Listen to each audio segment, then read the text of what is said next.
wabarakatuh.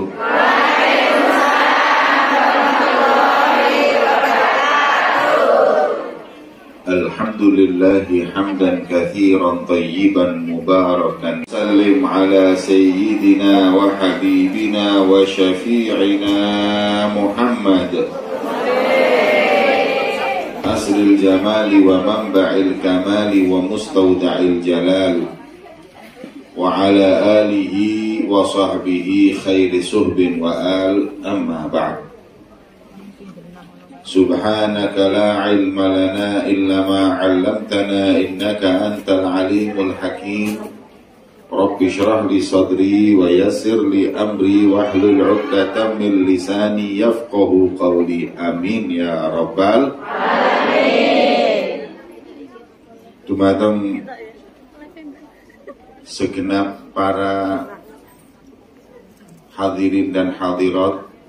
Hadirinnya cuma satu saya lihat tadi. Hadirat. Kak kopiahan mana?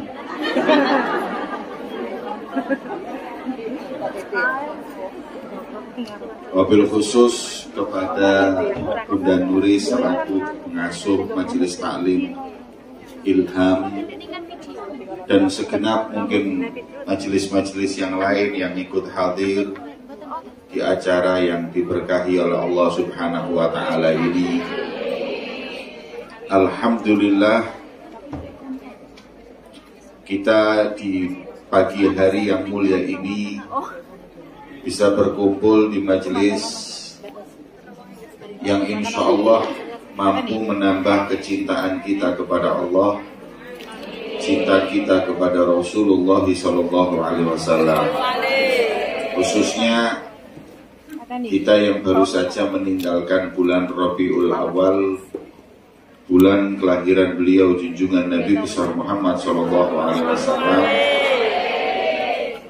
Maka kita berharap agar cinta kita kepada Nabi bertambah dan cinta Nabi kepada kita juga bertambah. Amin.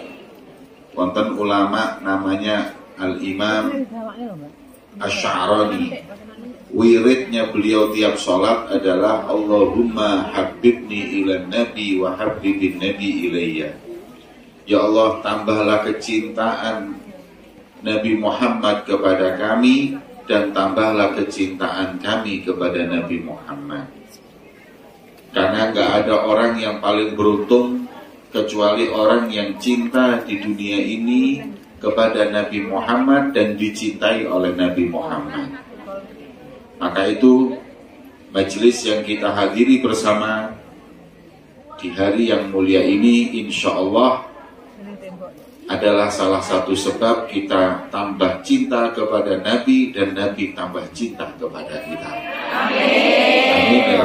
Nabi Muhammad permintaannya la ardo ahadan min ummati finnar. Saya nggak rela kalau seorang dari umatku ada yang masuk neraka.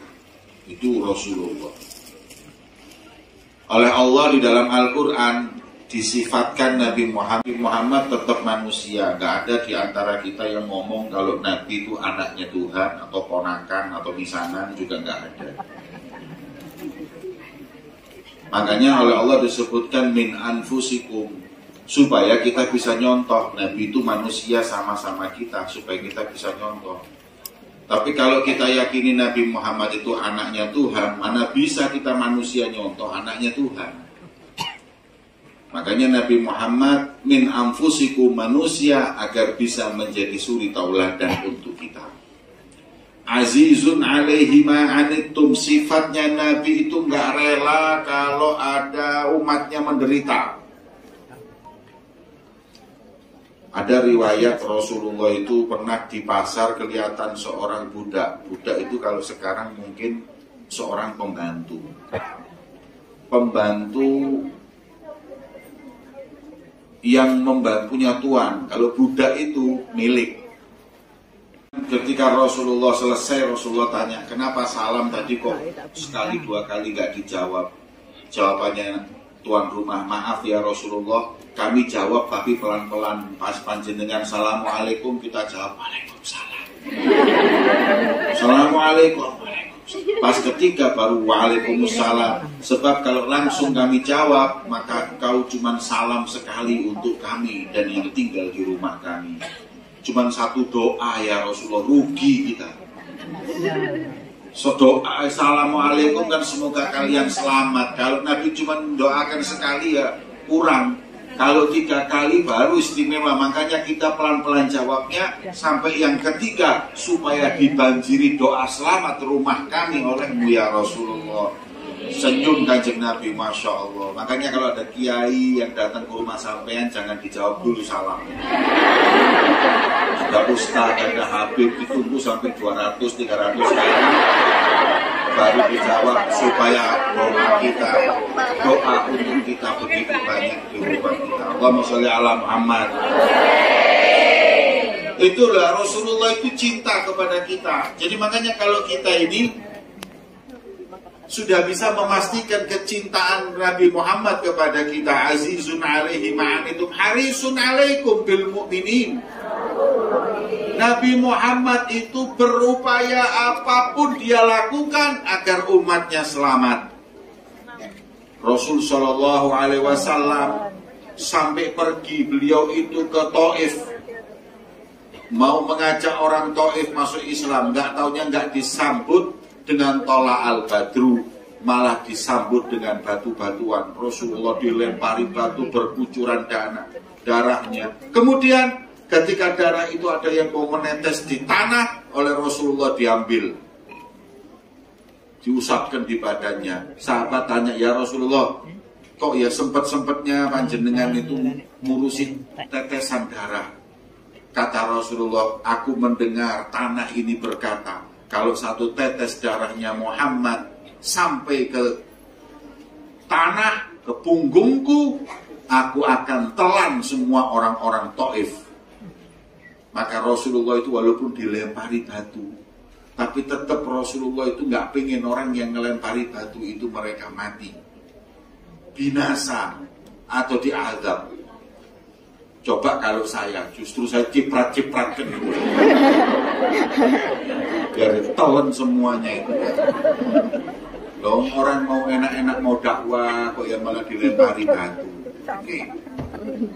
Tapi Rasulullah bayangkan, nggak mau mereka itu sampai tersiksa, nggak mau mereka binasa. Itulah kecintaan. Lagi onta itu nangis ketemu Rasulullah. Orang-orang bingung, loh onta ini nangis kenapa? Didengarkan oleh Nabi. Kemudian Nabi berkata, siapa tuannya onta ini? Fulan ya Rasulullah, kau membebani tugas yang lebih daripada kemampuannya. Kenapa? Onta ini barusan dia itu mengadukan kepada saya. Allahumma sholli ala Muhammad. Sampai binatang pun curhatnya sama Nabi Muhammad Sallallahu Alaihi Wasallam. Saking sayangnya beliau kepada kita umatnya. Belum lagi kepada kita hadirin. Rasul Sallallahu Alaihi Wasallam begitu kasih sayang kepada kita umatnya. Makanya sepakat sudah kalau Nabi ini sayang dengan kita. Sekarang yang harus dipertanyakan, apakah kita sayang dan cinta kepada Nabi Muhammad? Nah, kalau ngomong sayang, saya berikan kepada panjenengan perkataan Nabi Muhammad. Tanda sayang dan cinta itu ada 3. Yang pertama, dalam hadis Nabi disebutkan bahwa orang cinta itu memilih perintah orang yang dia cintai daripada yang lain. Kalau kita itu pilih Nabi Muhammad perintahnya nomor 1, yang lain nomor 3, nomor 4, itu baru disebut kita cinta. Kalau enggak, berarti kita itu belum cinta hadirin. Nah, ini sekarang kita tanya kepada diri kita. Perintah Nabi dengan perintah yang lain ini kadang-kadang semuanya kita dahulukan Nabi apa yang lain. Nah, kalau ngomong tok ya percuma. Perintah Nabi itu hadirin, orang kalau cinta itu perintah Nabi nomor 1. Yang lain nanti. Rasul Shallallahu Alaihi Wasallam perintahkan sholat, ya sholat. aurat. Kenapa kita nggak nutup aurat? Berarti kita, orang yang buka aurat itu berarti kurang cinta sama Nabi Muhammad. Kenapa? Karena dia lebih mendahulukan perintah yang lain daripada Rasulullah Shallallahu Alaihi Wasallam. Ini. Jadi kalau kita mengatakan cinta kepada Nabi, kita harus dahulukan perintahnya Nabi Muhammad Shallallahu Alaihi Wasallam. Itu berarti cinta. Kayak anak-anak sekarang ini, anak-anak ini kalau sudah cinta dengan pacarnya, perintah pacarnya itu nomor 1. Enggak, hadirin. Kalau sudah cinta dengan seseorang, apapun yang dia ingini itu dinomor 1-kan. Sampai kadang-kadang nggak masuk akal pun dilakukan. Zaman saya dulu itu kalau saya punya celana sobek, itu saya buang. Zaman sekarang, sobek dibeli, hadirin. Kenapa? Karena kekasihnya pakai seperti itu, dia pakai walaupun nggak masuk akal. Inilah yang disebut dengan cinta, memilih apa yang dilakukan oleh kekasihnya daripada dirinya. Kalau sudah katanya cinta sama kekasihnya itu 24 jam laporan. Sudah makan sayang? Sudah. Lagi di mana? Fotoin pengajian. Sayang sudah sholat, ini lagi sujud.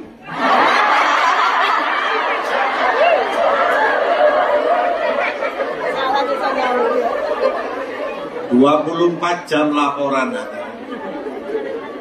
Nggak masuk akal kadang-kadang, 1:30 malam di WA. Assalamualaikum, tidur tuh bangun. Cuman jawab WA-nya, ayo ketemuan yuk 1:30 bengi. Tapi karena cinta, ayo di mana kuburan Cino. Dia berangkat.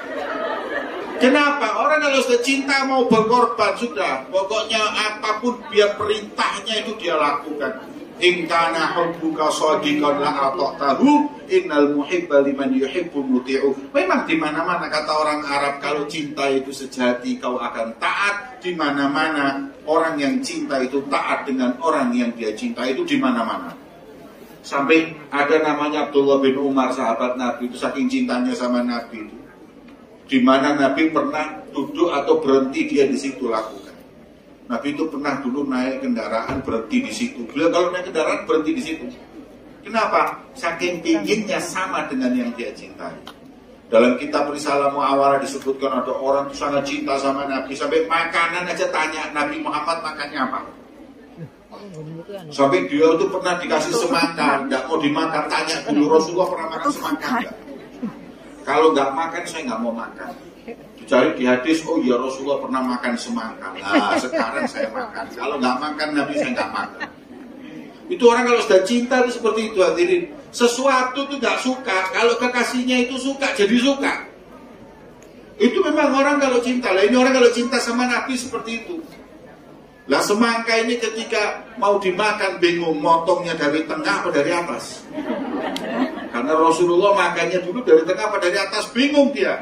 Akhirnya dicari-cari-cari, nggak ada. Rasulullah pokoknya adanya makan semangka, cara motongnya nggak ada. Karena beliau mengatakan kalau nggak ada cara motongnya saya nggak makan. Karena saya takut saya nanti motong dari atas sedangkan Nabi dari tengah, maka saya beda dari Nabi Muhammad. Langsung dia nggak jadi makan semangka. Makanya yang cinta sama Nabi itu, Nabi nggak pernah makan rujak, nggak pernah makan gado-gado, pokoknya pangsit, tambah tak tahu.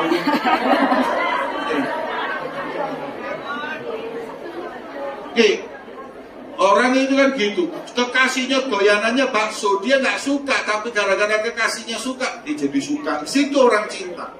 Kita itu kalau cinta sama Nabi, apapun yang diperintahkan, yang disukai Nabi kita lakukan. Ini bukti cinta kita kepada Nabi Muhammad SAW. Allahumma sholli ala Muhammad.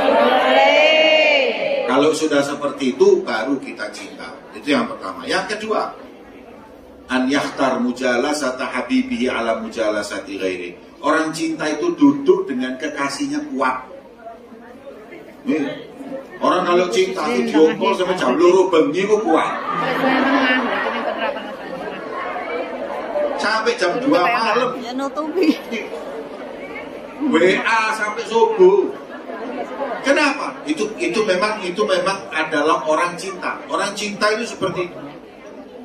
Duduk atau berdialog dengan orang yang dia cinta itu kuat. Nah sekarang kita semuanya katanya cinta sama Nabi. Seberapa kuat kita duduk sama Rasulullah. Duduk sama Rasulullah di mana? Di Madinah, nggak perlu di Madinah. Di sini setiap kali kita ngaji nuntut ilmu itu kita duduk dengan Rasulullah. Siapa yang ingin duduk dengan Nabi, maka duduklah dengan pewaris Nabi, nuntut ilmu, membawa Al-Quran dan hadis Nabi, maka kita seakan-akan duduk bersama Rasulullah Shallallahu Alaihi Wasallam. Nah, kalau kita duduk di majelis 4 jam, 5 jam kuat, ya ini berarti kita cinta sama Nabi. Ada khotib Jumat di tangga saya itu, zaman corona kemarin itu. Khutbah Jumat itu biasanya 10-15 menit, dia khutbah itu setengah jam. Sepakat sama masjid itu doakan dia cepat mati kena corona. Bayangkan, suwi ini wong iki kamu perasaan. Khutbah kelamaan itu loh, ngamuk semuanya. Padahal kalau kita duduk dengan orang yang kita cintai nggak ada kata kelamaan. Baik, kita ini hadirin, kalau sudah cinta kayak yang biasanya yang cowok ini kan senang main sepak bola. Sepak bola itu 2 kali 45 menit itu 2 jam. Itu kalau habis itu pasti ngomongnya cepat. Kok begitu cepat, gak terasa. 2 jam, 2 kali 45 menit itu selesai sama istirahatnya. Belum kalau ada tambahan waktu, belum kalau ada yang namanya penalti, bisa sampai 3 jam. Itu mereka merasa waktu yang singkat. Kenapa? Dianggap singkat karena mereka cinta dengan pemain-pemain bola, maka waktu lama itu terasa sedikit. Ibu-ibu, kalau lihat film India itu ya 3 jam. Apalagi yang main Shah Rukh Khan radhiyallahu anhu.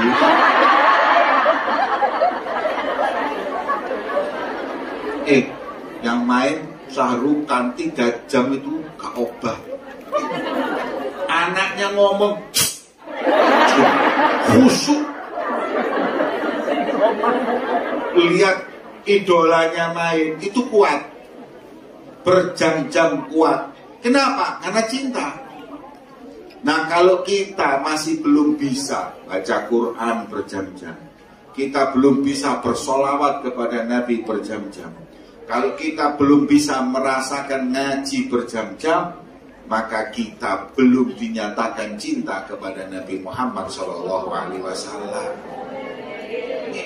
Kita kan kalau umpama hadir pengajian, hadir acara apa itu kadang-kadang subhanallah ngantuk. Apa mana tahlilan? Afdalu dzikri fa'lam annahu la. Sikire wis mulai delosor.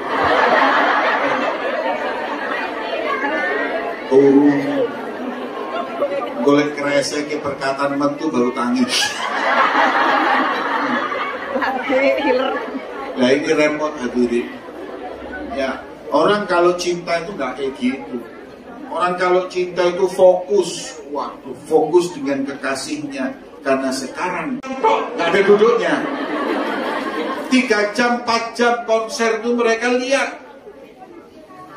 Lihat acara K-pop dulu. Acara apapun yang namanya artis itu berdiri joget-joget itu 3-4 jam kuat.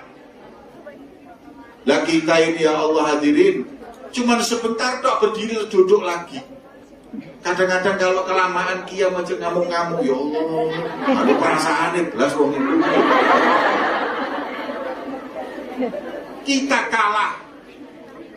kalah dengan orang-orang ahli dunia mencintai dunianya daripada kita umat Nabi Muhammad mencintai Nabi Muhammad Sallallahu Alaihi Wasallam. Makanya kita mesti tanya, apakah kita ini sudah cinta dengan Nabi kalau kita masih seperti ini? Mari sing seneng ngaji, yang istiqomah kita nuntut ilmu, insya Allah ini sebagai bukti kecintaan kita kepada Nabi Muhammad. Allahumma sholli ala Muhammad. Yang terakhir, memilih ridho kekasihnya daripada ridho yang lain. Yang penting itu Nabi ridho, yang lain gak ridho gak apa-apa. Orang ini cinta itu seperti itu. Kadang orang anak-anak muda ini kalau nyontoh kepada kekasihnya, dia gak ngurus. Rambut dicat hijau, dicat kuning. Itu mereka gak peduli, loh kan gak pantas, gak peduli. Yang penting ridho kekasihnya. Ambian itu kalau yang dicat wong bule-bule itu kan lumayan. Nah. Putih, mancung, terus dicat. Itu sih matching. Lah wong Ponorogo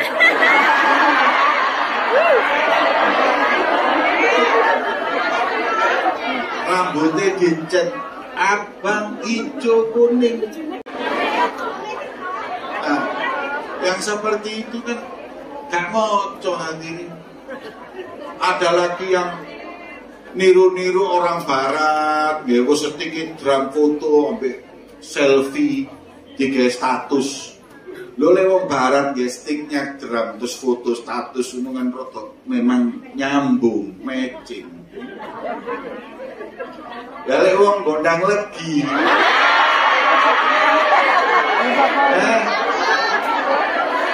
Selfie dengan stick drum. Yang di bawahnya itu yang komen, Mas pangsite piroan. Kayak dodol pangsi. Hadirin yang dimuliakan Allah.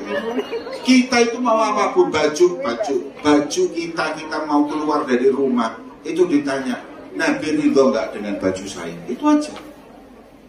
Apakah Nabi ridho dengan baju yang saya pakai ini ridho atau tidak? Apakah Nabi ridho dengan saya membuat acara ini atau tidak? Orang-orang dulu itu kalau mau apa-apa, itu semua itu dikembalikan sama Nabi. Kira-kira Nabi ridho atau tidak? Baju yang panjenengan pakai sekarang, kira-kira Nabi ridho? Oh pasti, oh Nabi ridho dengan baju yang seperti ini. Nabi itu ridho dengan baju, hadirin. Kalau perempuan itu bajunya nutup aurat, kemudian bajunya itu longgar yang menutupin juga daripada bentuk badannya. Nah sekarang ini di Indonesia kan Masya Allah hadirin. Kalau di Hongkong nggak ada, di Indonesia.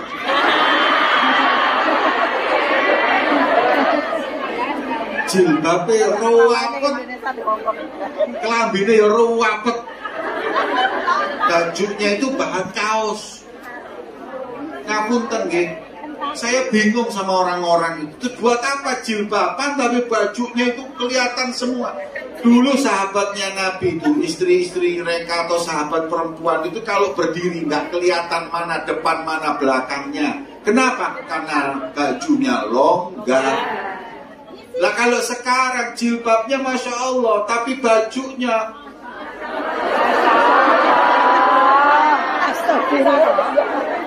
kalau dulu nggak kelihatan mana depan mana belakang, sekarang kelihatan depan belakang, dalamnya kelihatan. Ngapunten, bajunya orang sekarang ya perempuan ya muslimah pakai baju yang sampai kadang-kadang laki-laki dari depan, laki-laki yang lihat ngomong, ini baju dalamnya ukuran berapa tahu? Kenapa? Ya karena mereka nggak nutup aurat beneran hadirin. Apa kira-kira yang seperti itu diridhoi oleh Nabi Muhammad SAW? Nggak. Nah makanya orang kalau cinta itu nggak gitu. Mau keluar rumah dilihat baju saya diridhoi nggak sama Rasulullah. Mau ngadakan pernikahan di rumahnya juga mikir, ini kira-kira Nabi Muhammad ridho nggak ya kalau saya buat pernikahan seperti ini. Jadi orang-orang dulu itu gitu hadirin, selalu bertanya, Rasulullah ridho nggak ya? Makanya pagi hari yang mulia ini, kalau Rasulullah ditanya hadirin ya Rasulullah, ridho nggak engkau dengan kami berkumpul di sini menuntut ilmu, bersolawat kepadamu? Insya Allah Nabi pasti akan meridhoi kita semua di siang hari yang mulia ini. Amin ya Rabbal Alamin. Sing gak diridhani Kanjeng Nabi itu kalau kita kepak kumpul di Pak Nopo apa ini? Taman apa ya? Depannya hotel saya tadi dulu. Victoria Park, duduk ngerasani wong lah itu Kak. Makanya saya itu dulu itu alhamdulillah ada corona itu alhamdulillah. Gara-gara corona itu kan banyak dosa-dosa yang berkurang. Nggih. Gara-gara maskeran itu kan ngerasanya jadi berkurang. Makanya saya berharap masker itu sudah nggak perlu dicopot, ini perlu dijahit. Khususnya buat ibu-ibu ini dosa paling banyak dari lisan. Kalau bapak-bapak itu dosa terbanyak dari mata. Meripati itu rodok. Gak iso ketok sing bening-bening itu gak iso. Ini perlu di lisan. Kenapa? Ngurangi ngerasani wong, ngurangin riba. Masya Allah, kadang-kadang ibu-ibu ini kalau nganter anak ke TV, anak ngaji sih oleh sak lembar, ibu-ibu ngerasani oleh petang jus. Lah makanya gara-gara corona mereka pakai masker. Gara-gara masker udah ngerasa di malas, kok gak enak sih ngerasani. Makanya saya berharap kalau bisa masker nggak usah dicopot, tidur pun pakai masker. Hadirin yang dimuliakan oleh Allah, ridhonya Nabi itu nomor satu. Kalau Nabi rela apapun kita lakukan. Baju kita tanya, Nabi rela atau tidak. Mau ngawinkan anak atau kita ini hadir pernikahan, juga kita tanya sama Nabi, kira-kira rela nggak pernikahan seperti ini? Pernikahan kadang-kadang ngundang penyanyi-penyanyi elektron, kelambi nggak karu-karuan, untuk disawer. La haula wala quwata illa billah. Kita mau anak kita sakinah mawaddah warahmah, tapi ketika kita nikahkan, kita undang orang-orang yang nggak diridhoi Allah dan nggak diridhoi Nabi Muhammad SAW. Maka yang seperti itu kita nggak akan pernah mampu mendapatkan ridho Nabi Muhammad SAW. Jadi hadirin yang dimuliakan oleh Allah, kalau kita cinta sama Nabi, kata Rasulullah buktinya 3. Dulu kan perintah Nabi, yang betah duduk sama Nabi, pilih ridho Nabi, ini baru kita dinyatakan cinta kepada Nabi Muhammad Sallallahu Alaihi Wasallam. Hadirin, maka itu, ayo, Rasul Sallallahu Alaihi Wasallam sudah berupaya begitu maksimal menyelamatkan kita semua di dunia sampai akhirat. Maka bagaimana kita nggak mencintai beliau Rasulullah Sallallahu Alaihi Wasallam? Nabi itu datang di dunia ini hadirin, membawa misi yang begitu besar, merubah dunia yang gelap jadi terang benderang bersama Nabi Muhammad. Dulu nih hadirin, umat ini dulu jahiliyah. Kata Allah dalam Al-Quran, jahiliyahnya dalam 4 hal. Yang pertama, jahiliyah, dondul jahiliyah, fanatik kayak orang jahiliyah. Kita eling no sampean. Boleh kita itu punya majelis, boleh kita punya partai, tapi kalau fanatik dengan majelis dan partai itu berarti jahiliyah. Ada orang punya majelis kayak ogomo, duduk sama majelis yang lain nggak bisa, ini berarti jahiliyah. Kenapa? Semua majelis punyanya Nabi Muhammad. Kenapa kita kok fanatik? 1. Partai juga gitu. Sampean yang mau pilih 01 monggo, mau pilih 02 monggo. Kalau sekarang ada 303 monggo, silakan. Fanatik jahiliyah. Ingat kemarin 2019, gara-gara beda pilihan, tetangga saya besanan batal. Mungkin yang ini 01, ini 02.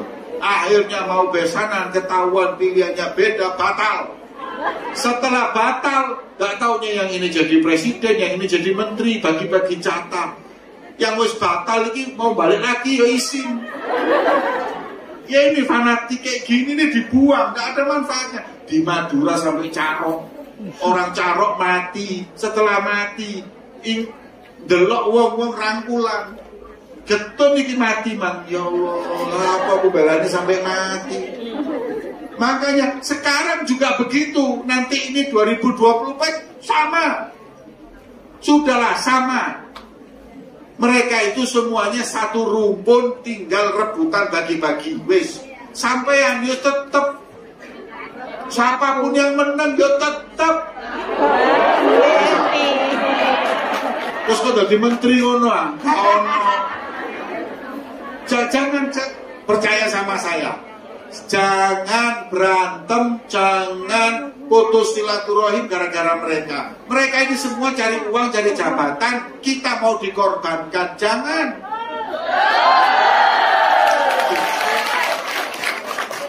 Bela nih mati-matian. Mereka itu dapat proyek, bela mati-matian masuk akal. Kok oleh opo? Saya kadang ngatain sampai ya Allah. Begitu juga ulama, kesian ulama di negeri kita itu kesian. Kadang ada yang nggak paham. Akhirnya dia kalau sampai sedo sampai mati, yang takziah itu kosong piro. Tonggomu, gara-gara kau urusan beda pendapat politik, kak nyopo tonggomu, kak nyopo dulurmu, padahal mereka rumpunmu. Yang nanti kita mati, yang merhatikan kita sakit, yang merhatikan yang mereka. Ini 01, 02, kalau saya ngurus. Betul lah Bang Dul. Ya kan dulinan kisan. Nah, mau pakai baju warna ini, warna itu, saya ini sama itu. Anggap ini pesta Halloween. Terus anggap Halloween kan dulu. Apa kalau ada orang pesta Halloween terus bajunya beda-beda sampai ngamuk? Tidak ada. Ya wis anggap ngono. Jadi tidak perlu terus partainya kok warnanya abang iki hijau. Sudah biasa aja. Biasa aja. Ini hanya pesta demokrasi, jangan terlalu dimasukkan hati. Karena semua tiga-tiganya yang akan menjadi presiden, insya Allah semuanya yang baik kok. Semuanya muslim, semuanya insya Allah baik. Udah selesai. Sampean punya hak untuk memilih, terserah. Tapi kalau berantem jangan. Nyesel. Nih, pulau kasih iling zamannya, saya diceritain bapak saya dulu. Zamannya partai masih 3. Ada enggak yang ingat partai masih 3? Yang ingat itu berarti sampean sudah tua.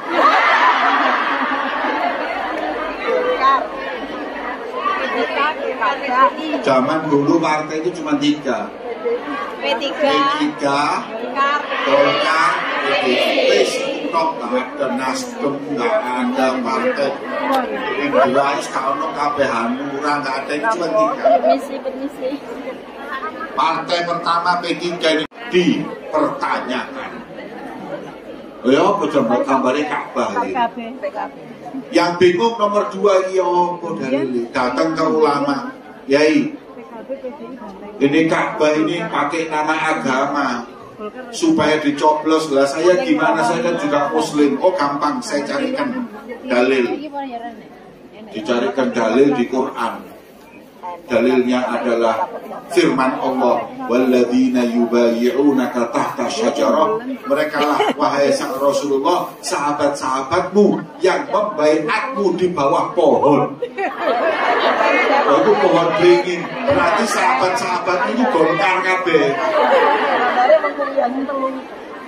Ini dalil, ayo sampai lagi wong-wong. Orang harus nyoblos beringin. Kenapa? Karena mereka yang membaiat Nabi. Sing nomor 3 itu ganteng bingung. Datang ke kiai, ngapunten kiai. Quran wonten dalil banteng ini. Karena kiai ojo kuatir tak golek dalil. Apa kiai? Quran itu surat yang paling panjang Al-Baqarah. Al-Baqarah itu banteng. Sampaikan ke mereka, barang siapa yang gak nyoblos banteng berarti tidak percaya dengan Al-Baqarah. Nah, semuanya mengambil ayat Quran untuk kepentingan politik, kepentingan kekuasaan. Nah, Nabi Muhammad itu hadirin datang ke sini ke dunia menghancurkan keyakinan fanatisme. Fanatik itu gak perlu. Nih, ini hamiyah ini bahaya. Jangan fanatik. Kita sama-sama orang Jawa, ada orang Madura jangan fanatik, ada orang Melayu jangan fanatik. Kita semua serumpun umat Islam. Boleh kita itu Cina, Jawa, Arab, India, nggak ada bedanya kecuali takwa kepada Allah Subhanahu ini. Hadirin, pernah Bilal itu kan negro, tukaran sama Abu Dhar. Katanya Abu Dhar, oh ini negro kangen cangkem. Ini betul. Kemudian Rasul mengatakan fikam ru'un jahiliyah, nggak taunya kamu masih punya sifatnya jahiliyah. Jadi sifatnya jahiliyah itu yang fanatik itu sifatnya jahiliyah. Nabi nggak ngajarkan kita seperti itu. Ini saya ingetin umat Islam yang ada di mana, di Hongkong ini, jangan kita terlalu fanatik. Mau fanatik golongan, mau fanatik majelis, mau fanatik politik atau partai dan lain-lain, semua jadikan itu sebab kita bersatu, bukan menjadi sebab kita cerai-berai, bermusuhan satu dengan yang lain. Karena Nabi melarang kita untuk ini waktu diutus oleh Allah di dunia ini, lihat orang-orang ini keyakinannya aneh-aneh. Ono sing wedi bulan Safar. Ini Safar itu bukan Suro, kalau Suro itu Muharram. Safar itu sebelum Safar. Kalau bilang Safar itu Safar, aslinya itu Safar. Safar itu sebelumnya Maulid. Muharram, Safar, Rabiul Awal. Orang Jawa itu paling takut sama Safar, sampai ngerabekno anak batal lek Safar. Ada nggak yang berani kawin bulan Safar? Nah, padahal Rasulullah nikahkan Fatimah bulan Safar. Karena apa? Rasulullah mengatakan la Safar, wala hamah, wala adwa. Jangan kalian takut, yakin sial bulan Safar, jangan. Nabi lu sampai ngomong gitu. Karena orang Arab dulu takut bulan Safar. Lah keyakinan ini masih dibangun. Diet alami. Tapi bulan Maulid melembung kabeh. Takut. Saya mau tanya. Kadang-kadang kita ini mau nikah mau apa, tanya sama orang, dihitung sih. Ingat nggak dihitung? Weton itu dihitung. Oh kon rabi iki cocok nang jenengmu sapa iki sapa didelok. Oh dihitung ngene, oh gak cocok. Monggo gak iso gak duwe anak kon. Ini semuanya dhonul jahiliyah. Jangan buang, tinggalkan. Enggak ada seperti itu. Rasulullah enggak ngajarin. Maaf ya, kita ini kadang-kadang masih bal-balan main sepak bola. Main sepak bola itu mainnya tanggal berapa, jam berapa, tanya dulu. Yai, itu mencoba kapan menangi grup ini. Padahal saya mau tanya, ayo Arema main sama Manchester United, hitungan kapan menang? Dihitung-hitung, oh wis ketemu piro, yaumul kiamah. Bu, Anda tahu nggak orang kaya? Mungkin di Hongkong ini ada orang kaya, kayak Jackie Chan lah, Jogia. Kalau di dunia ini orang kaya namanya siapa? Bill Gates. Bill Gates itu sampean tanya, Bill Gates, sampean melihara keris apa? Akikmu merek apa? Nang Gunung Kawi ping piro? Makanya orang itu hadirin, kalau mau kaya itu ikhtiar yang rasional. Jangan kalau mau kaya percaya kayak gitu-gitu. Iki lho mbok simpen rezekimu kok maru berlipat ganda. Wes gak mungkin. Kalau ada orang punya barang yang kalau disimpan bisa melipat gandakan harta, gak mungkin didol. Betul atau betul? Gak mungkin. Ini akik ya sampean kalau pakai ini, wah rezekimu lancar. Ya kalau saya ngedol, siapa sing ngedol? Kalau rezekinya lancar kok dijual kan gak masuk akal. Bill Gates itu orang paling kaya tadi, nggak punya akik, nggak punya apa-apa, tapi karena kerja dia berhasil. Lah kita ini umat Islam ini hadirin, kadang-kadang kalau mau kaya itu ya Allah, pikirannya aneh-aneh, maunya instan. Kita itu cuma diajarkan ikhtiar sambil baca surat Waqiah. Saya, Habib mau kopi atau teh? Saya minta teh aja. Al-Fatihah. Saya duduk, Kiai ngapunten ya, saya mau pulang. Al-Fatihah. Iki ngomong sih Kiai mulai Al-Fatihah. Nggak taunya pembantunya keluar bawa teh mengatakan Al-Fatihah. Lek gente cuk susu. Loh, Kiai, panjenengan Fatihah. Saya manggil ini loh, biar santri saya namanya Al-Fatihah. Loh kok gak ngomong sampai? Saya sudah baca Fatihah berapa kali tuh. Oh maaf Beb, saya nggak tahu ya Allah. Kok gantian jenenge Kiai? Nggih pun Beb sampean ganti Al-Baqarah. Tambah dawa pisan.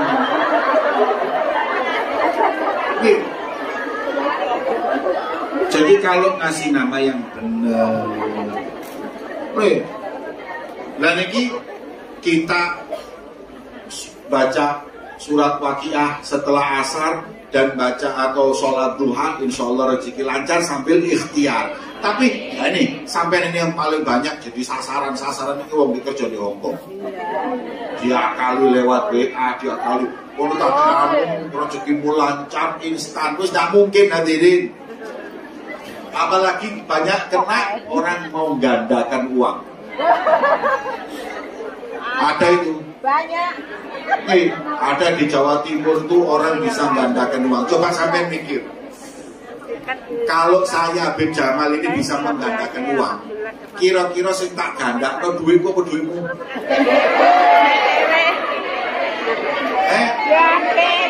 Ya uang saya, lalu apa duitmu tak gandak no? Saya ini kalau bisa gandain uang, uang saya ini bisa digandain. Saya gandakan uang saya, sampai nggak punya uang saya kasih. Kalau ini habis, saya gandakan lagi, kan gitu. Lah kalau dia bisa gandakan uang orang lain itu kan nggak masuk akal. Saya bingung. Gitu yang datang ya ulama, ya habaib dia ke sana. Kiai juga ke sana. Pejabat juga ke sana. Jadi saya lihat-lihat kalau sudah urusan sama duit, ini mau goblok dada.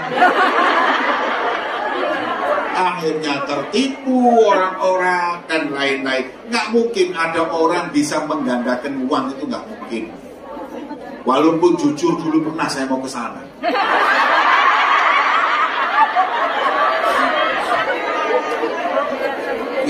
Tapi waktu itu saya bukan mau menggandakan uang, saya mau menggandakan istri saya.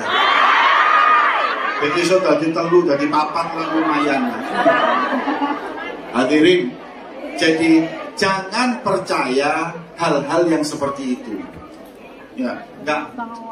Ini semuanya dhannul jahiliyah, ini semuanya adalah sangkaan-sangkaan yang dulu dibawa jahiliyah. Kadang-kadang kita ini percaya dengan rumah kita ngadep ke sana, oh apes masuk dirubah ke sini, oh main sampai muter pintu nih. Gak suki-suki. Oke, jangan. Ini semua tinggalkan. Insya Allah kita mendapat keberkahan dari Allah. Yang ketiga, Rasulullah datang, hukum itu jahiliyah. Afa hukmul jahiliyah yabghun. Hukum jahiliyah itu hukum apa? Hukum jahiliyah itu hukum yang berlaku buat orang miskin, yang kaya tidak. Nyolong ayam 3 tahun penjara, nyolong sandal 2 tahun penjara. Oke, orang kalau nyuri ayam namanya apa? Nah, orang kalau nyuri sandal di masjid namanya maling. Tapi kalau nyuri uang rakyat 200 miliar namanya koruptor. Makanya kalau namanya koruptor masuk penjara, keluar nyalon lagi, namanya bukan maling. Maling itu kalau nyurinya 2 juta, kalau nyurinya 200 miliar, koruptor. Makanya Profesor Dr. Quresyad gak setuju istilah itu. Harus dihapus. Orang yang nyuri uang rakyat tetap namanya masuk penjara, keluar masuk maling jadi calon presiden, calon wali kota, calon legislatif, gak mungkin mau maling. Tapi kalau koruptor masuk penjara, keluar tetap dia nyalon lagi, aku duduk maling, koruptor. Makanya kalau nyolong ojo titik itu jenenge maling. Ojo nanggung nyolong sing wake bisa aja itu jenenge korup. Enten apa gendeng iki? Makanya ya, apakah hukum jahiliyah yang kalian mau? Katanya Rasulullah SAW itu pernah ada orang datang, ya Rasulullah, ini bangsawan, jangan kau potong tangannya karena mencuri. Kata Rasulullah apa? Jangan lagi bangsawan, anakku Fatimah kalau nyuri pun aku potong tangannya. Allahumma sholli ala Muhammad. Ini Rasulullah seperti ini hadirin, memegang kepemerintahan hukum, dia nggak bedakan siapa yang salah kena hukum. Coba lihat, maaf, saya mau tanya, banyak mana orang Islam di Hong Kong atau di Indonesia? Indonesia. Indonesia. Saya tanya lagi, makmur mana Hong Kong sama Indonesia? Kenapa Hong Kong bisa makmur padahal nggak banyak orang Muslim, tapi Indonesia kok nggak bisa makmur padahal banyak Muslim? Kenapa? Karena hadirin yang dimuliakan, di sini hukum berlaku untuk semua. Tapi di Indonesia nggak hadirin, berlaku sama orang miskin.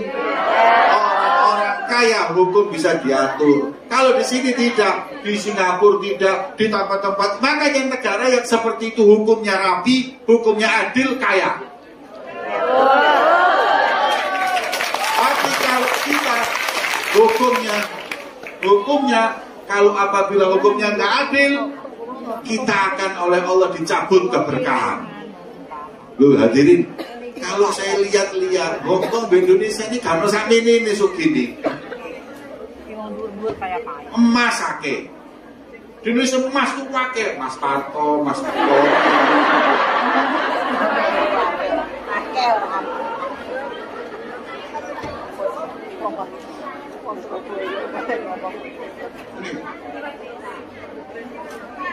Makanya hadirin, saya kasih tahu, makanya kita doa sama Allah agar insya Allah hukum di negeri kita bukan hukum jahiliyah. Ya, berlaku untuk orang miskin, tidak berlaku untuk orang kaya atau bangsawan. Semoga Allah jadikan hukumnya hukum yang penuh berkah. Amin ya Rabbal. Terakhir, Rasulullah bersabda, Allah berfirman, jangan kau berbusana busana jahili. Busana jahiliyah itu apa? Kasiat ariat, bajunya tapi pakai baju tapi telanjang, minim, bajunya minim. Dan ini kadang-kadang wong-wong Indonesia kok ditiru. Saya ini heran, kita sudah pakai baju seperti ini bagusnya, seperti ini terhormatnya, kita jangan niru hadirin. Orang-orang yang baju-bajunya itu mereka seperti bajunya jahiliyah. Apa baju jahiliyah? Pakai baju tapi telanjang, alias bajunya minim. Coba sampean lihat kadang-kadang orang-orang yang pakai baju akan tetapi membuka semua ya badannya hingga nggak punya rasa malu. Ini seperti orang manusia purba. Manusia dulu kan utangan bocoran tok. Tambah maju kenal baju, tambah tertutup. Makanya orang tambah maju, tambah tertutup. Nah kalau ini tambah maju, tambah terbuka, berarti dia nggak maju, dia dekat manusia purba. Nah sampean ini yang modern, ini kayak sampean. Ini baru modern. Yang buka-bukaan itu nggak modern, justru mirip manusia purba. Di barat ada orang non-muslim, dokter perempuan pinter tapi pakai cadar.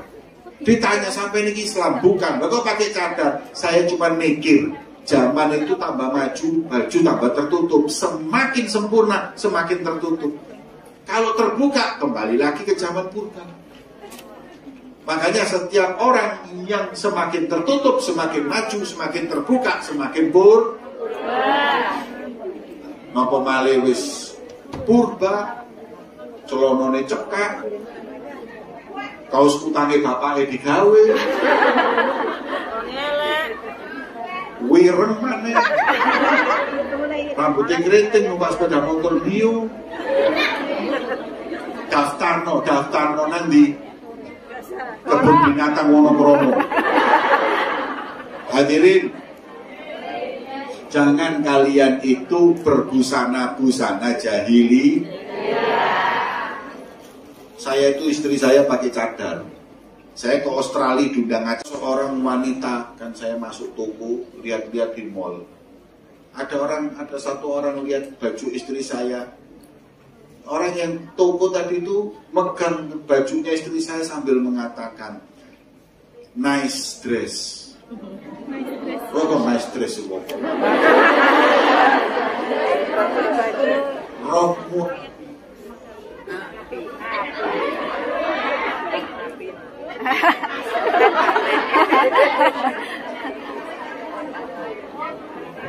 Cek. Nih. Warna bajumu bagus, maknanya orang-orang yang bajunya seperti itu kepingin seperti sampean yang bajunya seperti ini. Jangan sampean yang kepingin bajunya ngono wong baju cekak nice dress itu malaikat kapok. Mereka yang kepingin baju kita, jangan kita yang pengen baju mereka.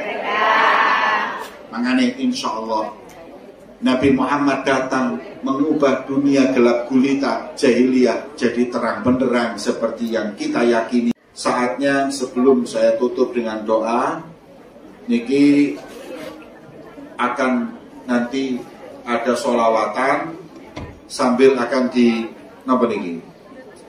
Oh ya, gelar surban untuk nanti dibuat uang tadi untuk dakwah, untuk dakwah yang insya Allah bisa membawa kemaslahatan, manfaat untuk kita semuanya. Amin ya Rabbal. Sebelum ditutup, saya ingin mengingatkan di setiap majelis kita, di setiap perkumpulan kita, jangan melupakan mendoakan saudara kita yang di Palestina. Mugi-mugi peperangan cepat usai. Dan semoga Allah memberikan kemenangan untuk saudara kita di Palestina. Amin ya Rabbal alamin. Allahumma ja'al jam'ana hada jam'an marhuma wa tafarruqana min ba'dihi tafarruqan maksuma wa la taj'al fina wa la ma'ana syaqiyan wa la mahruma. Allahumma hdina bihudak wa ja'alna mimman yusari' fi ridha wa la tuwallina waliyan siwak wa la taj'alna mimman khalafa amrak wa asab. Hasbunallahu wa ni'mal wakil wa la hawla wa la quwata illa billahil aliyyil azim. Rabbana atina fid dunya hasanah wa fil akhirati hasanah wa qina adzabannar. Wassallallahu ala sayyidina Muhammadin wa ala alihi wasallam. Alhamdulillahi rabbil alamin. Bisirril Fatihah.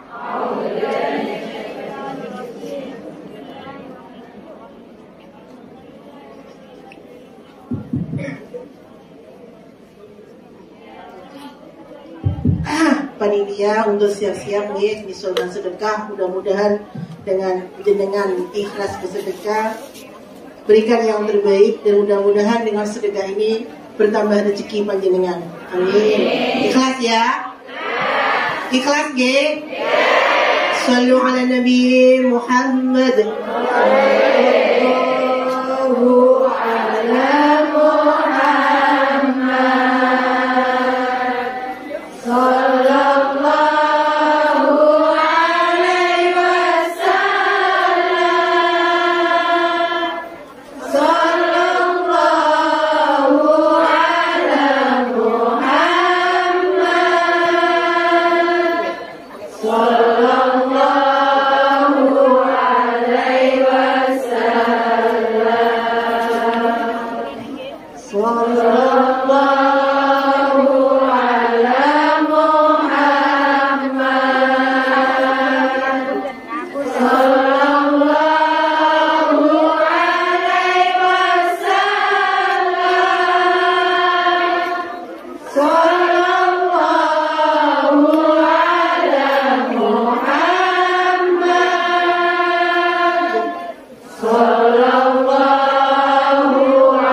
Sallallahu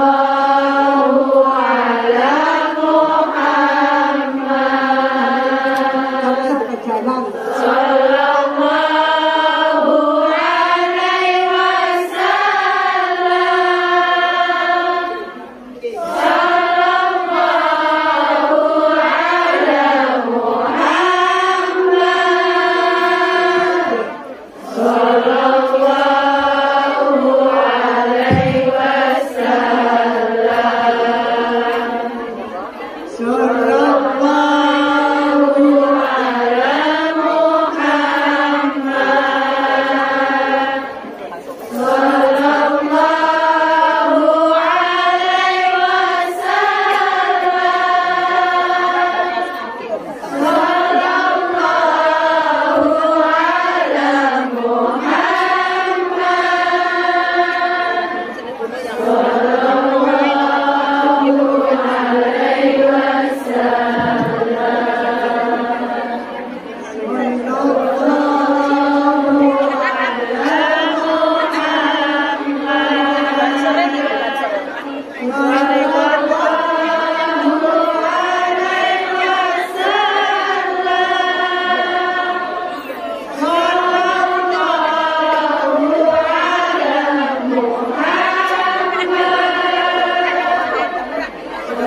Muhammad.